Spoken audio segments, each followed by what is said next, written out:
పరిశుద్ధ గ్రంథం నుండి పేతురు రాసిన రెండవ పత్రిక 2వ అధ్యాయం చదువుకుందాం. ప్రార్థన. పరిశుద్ధుడా పరిశుద్ధుడా పరిశుద్ధుడా, నమ్మదగిన మా దేవానికి స్తుతులు స్తోత్రాలు వందనాలు చెల్లిస్తున్నాం తండ్రి. ఇదిగో నీ వాక్యం చదువుచుండగా ప్రభా, వినుచున్న వారందరినీ కూడా జ్ఞాపకం చేసుకుని ప్రతి హృదయ వాంఛను తీర్చుమని యేసయ్య పరిశుద్ధ నామం అడిగి వేడుకుంటున్నాను మా తండ్రి, ఆమెన్. పరిశుద్ధ గ్రంథం నుండి పేతురు రాసిన రెండవ పత్రిక 2వ అధ్యాయం చదువుకుందాం. మరియు అబద్ధ ప్రవక్తలు ప్రజలలో ఉండిరి, అటువలనే మీలోనూ అబద్ధ బోధకులుందురు. వీరు తమ్మును కొనిన ప్రభువును కూడా విసర్జించుచు తమకు తామే శీఘ్రముగా నాశనము కలుగజేసుకొనుచు నాశనకరమగు భిన్నాభిప్రాయములను రహస్యంగా బోధించుదురు. మరియు అనేకులు వారి పోకిరి చేష్టలను అనుసరించి నడుతురు.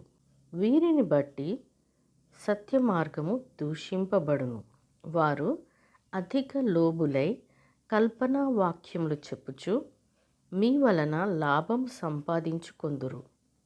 వారికి పూర్వము నుండి విధింపబడిన తీర్పు ఆలస్యం చెయ్యదు. వారి నాశనము కునికి నిద్రపోదు. దేవదూతలు పాపం చేసినప్పుడు దేవుడు వారిని విడిచిపెట్టక పాతాళ లోకమందలి కటిక చీకటి గల బిలములోనికి త్రోసి తీర్పుకు కావలిలో ఉంచబడుటకు వారిని అప్పగించెను.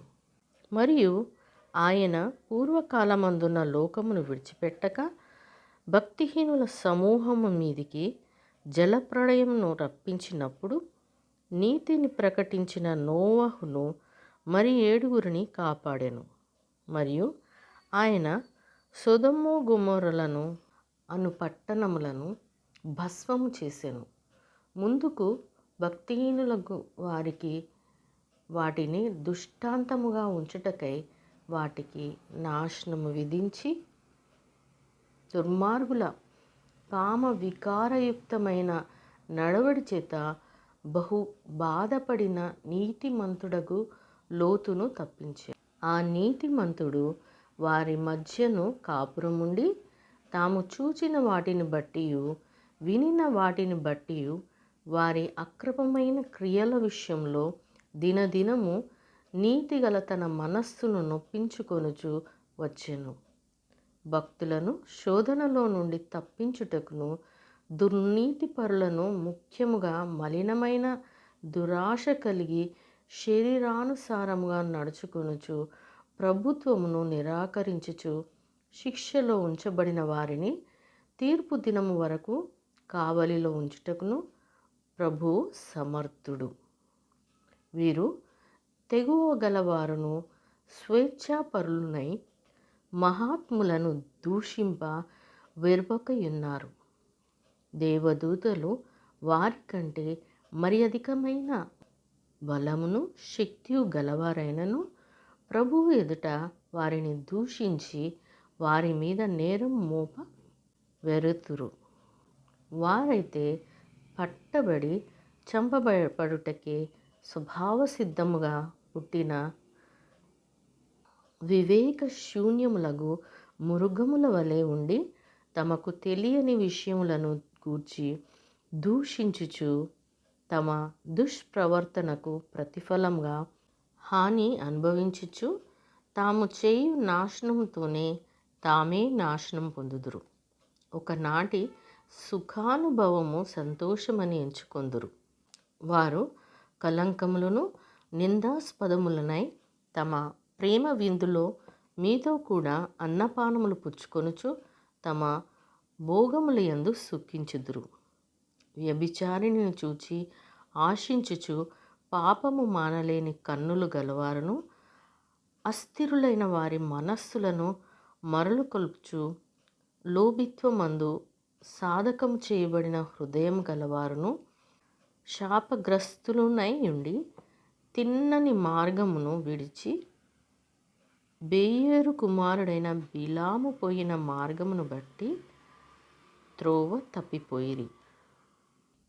ఆ బిలాము దుర్నీతి వలన కలుగు బహుమానమును ప్రేమించెను. అయితే తాను చేసిన అతిక్రమము నిమిత్తము అతడు గద్దింపబడెను. ఎట్లనగా నోరు లేని గార్ధపాము మానవ స్వరంతో మాట్లాడి ఆ ప్రవక్త యొక్క వెర్రితనము అడ్డగించెను.